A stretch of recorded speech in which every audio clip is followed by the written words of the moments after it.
പിന്നെ ചില കർഷകരൊക്കെ ആത്മഹത്യ ചെയ്യില്ലേ, അവരുടെ കർഷകർ ചെയ്യുന്ന വിളവുകളെല്ലാം നശിച്ചു പോയാൽ അങ്ങനെ ചിലർ ചെയ്യുന്നുണ്ട്. ഞങ്ങളുടെ പ്രൊഫസർ ക്ലാസ് എടുത്തുകൊണ്ടിരുന്ന സമയത്ത് അവർക്കുണ്ടായ ഒരു അനുഭവം പറഞ്ഞതാണ്. അവരിങ്ങനെ ഒരു ഡോക്ടറാണ്, പിന്നെ മറ്റേ ആള് എഞ്ചിനീയറാണ്. അപ്പൊ ഈ പാരൻസ് ഒരേ ഒരു മോനായിരുന്നു ഉണ്ടായിരുന്നെ.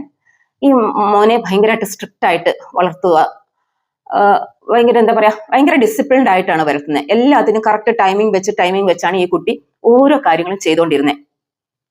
അത്രയേറെ മറ്റുള്ളവരുമായിട്ടുള്ള ഒരു ഇന്ററാക്ഷൻ ഒന്നും നടത്തില്ല. പക്ഷെ ഞങ്ങളുടെ പ്രൊഫസറുമായിട്ടുള്ള ഇന്ററാക്ഷന് ആ കുട്ടീനെ അവർ അലോ ചെയ്യുമായിരുന്നു.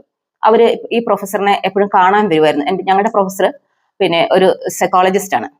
അപ്പോൾ അങ്ങനെ ആ പ്രൊഫസറിന്റെ അടുത്ത് ആന്റി എന്നൊക്കെ വിളിച്ച് അവന് സംസാരിക്കും. അവന് പ്രൊഫസറെ കാണുമ്പോഴത്തേക്കും ഭയങ്കരമായിട്ട് മുഖം എല്ലാം വിടരും. മോനേന്ന് പ്രൊഫസറും വിളിക്കും. അങ്ങനെ ഭയങ്കര ഒരു അറ്റാച്ച്മെന്റ് ആയിരുന്നു അവർക്ക്. അങ്ങനെ അവൻ വരുമ്പോഴൊക്കെ ഒരു കിൻഡർ ജോയ് ഒക്കെ വാങ്ങിച്ചു കൊടുക്കുമായിരുന്നു. പിന്നെ കുറച്ചും കൂടി വലുതായപ്പോഴത്തേക്ക് അവന് കഥപുസ്തകങ്ങളൊക്കെ വാങ്ങിച്ചു കൊടുക്കും. അങ്ങനെ വളരെ അവൻ ക്ലാസ്സിലൊക്കെ നല്ല നമ്പർ 1 ആയിരുന്നു. പക്ഷെ ഇവര് ഭയങ്കര സെൽഫിഷ് ആയിട്ട് ഈ കുട്ടീനെ വളർത്തുമായിരുന്നു.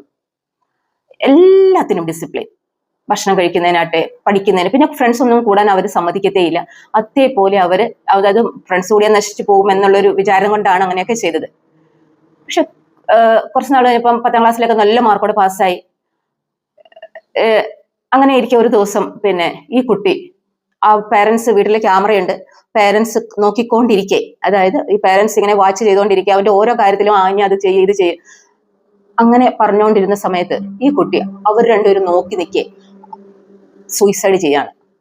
ഇതിനപ്പുറം ഒരു വാർത്ത നമുക്ക് ആ പേരൻസിന്, ആ അമ്മയ്ക്ക് താങ്ങാൻ പറ്റുന്നതിൽ അധികമാണ്.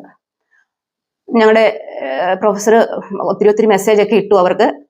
പക്ഷെ അവർ ഒന്നും റിയാക്ട് ചെയ്യാനുള്ള ഒരു അവസ്ഥയായിരുന്നില്ല.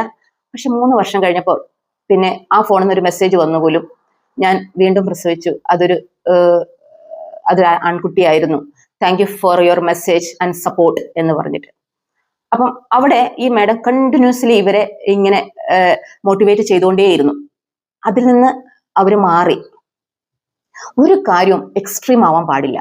അത് പാരൻസും കുട്ടികളും തമ്മിലുള്ള റിലേഷൻ ആട്ടെ, ഹസ്ബൻഡ് വൈഫും തമ്മിലുള്ള റിലേഷൻ ആട്ടെ, നമ്മൾ ഈ ലോകത്തിൽ അത്രയേറെ അറ്റാച്ച്മെന്റ് ആരോടെങ്കിലും വെച്ചാൽ അവർ നമ്മളുടെ അടുത്ത് ചെറുതായിട്ടൊന്ന് പിന്നെ ഒന്ന് സ്ട്രിക്റ്റ് ചെയ്താൽ, അല്ലെങ്കിൽ ചെറുതായിട്ട് ഒന്ന് വേദനിപ്പിച്ചാൽ നമ്മൾ അത് എഫക്ട് ചെയ്യും. അതുകൊണ്ട് നമ്മൾ ഒന്നിനോടും കൂടുതലായിട്ട് അറ്റാച്ച്മെന്റ് ആകാതിരിക്കുക. പിന്നെ വരുന്നത് ഹോപ്പ്ലെസ് ആണ്. ഒന്നുമില്ല, ഇനി അങ്ങോട്ടേക്ക് ഒന്നുമില്ല, ഞാൻ ഇനി